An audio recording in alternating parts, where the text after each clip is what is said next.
All right, this is going to be the lecture video for how to do a correlation in Google Sheets and XLMIner. So I am going to take this, I've got to get it out of my app Excel because that is my default program. So let me do that very quickly.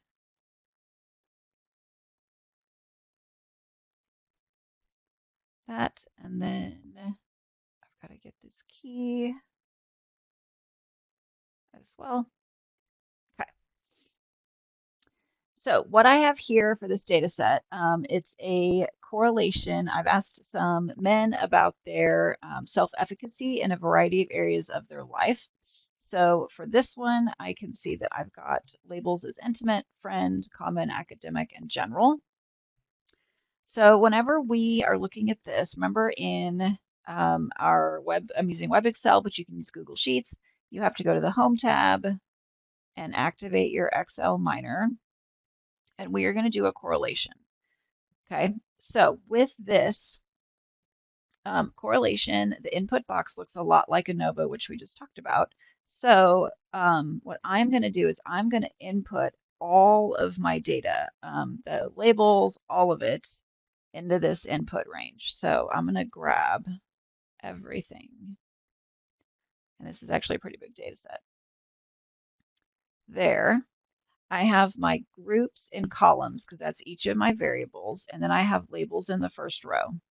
My output, I'm going to put over here to the right of my data set. You can put it to the beneath it if you want, but I'm going to put it over here to the right.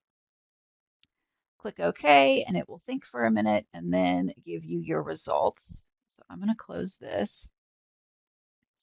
Okay, so whenever we have these results, we note that down the diagonal, it gives me ones. That's because it's correlated with itself perfectly. Okay.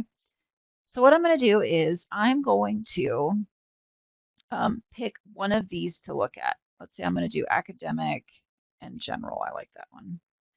0.26. Now, this is option A for the correlation coefficient. This is using XLMIner.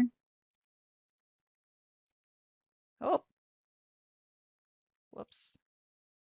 Or your data analysis pack.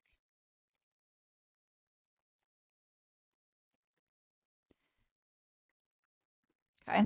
There are two more options for calculating a correlation coefficient, which I will talk about in a different video. Okay. But for now, this is the way I want you guys to use it, using this and doing the big correlation matrix. Okay. So this tells me this is my correlation value. This tells me the direction and the strength. So when I look at this correlation, I see it's a positive correlation because it is a positive number. And I can see it's 0.26. I'm going to call that weak.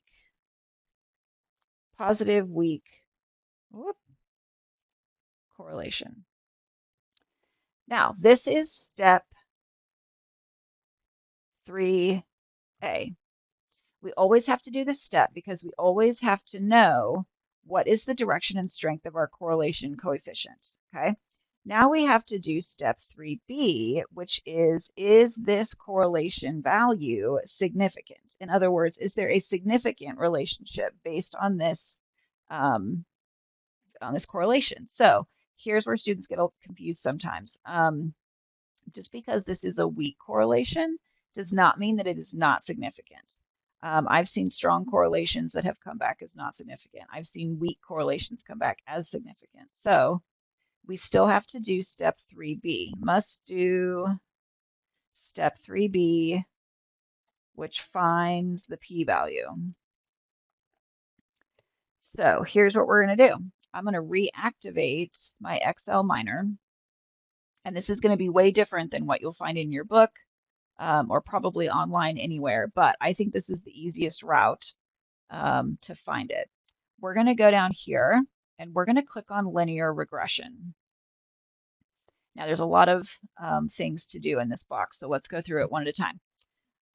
What we're going to do is we see we have two boxes, input X range, input Y range. Don't worry about those labels just yet. Just know that it's kind of like a t-test where we had variable 1 and variable 2, right? We have two ranges. So the first range is going to be either academic or general. And I'm going to make a note over here about the variables that we're using, okay? So input Y range, I'm going to go over here and I'm going to use academic.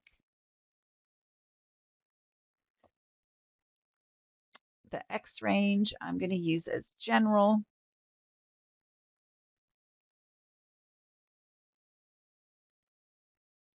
Nope.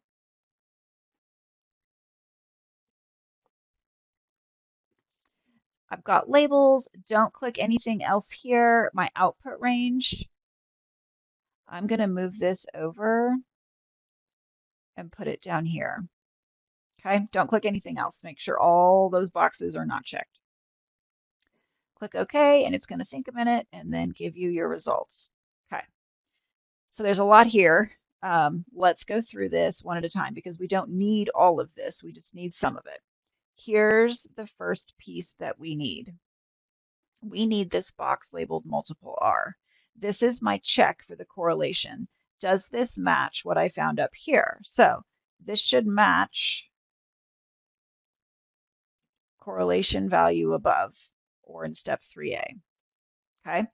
An important piece to note, this will always be the absolute value, meaning that if this correlation is a negative, this correlation will always be a positive still. It has to match the actual number, so the absolute value. Okay. This one is important because we actually need to manually figure out our degrees of freedom. Degrees of freedom is this number, so observations minus 2. So in this case, it's 78. The last thing I need is this p-value here. I don't need anything from down here. You can completely ignore it, delete it, whatever you want. Okay, I need this right here. If this is less than 0.05, that means we reject the null, and there is a significant relationship between the variables. Okay, so that is the important one.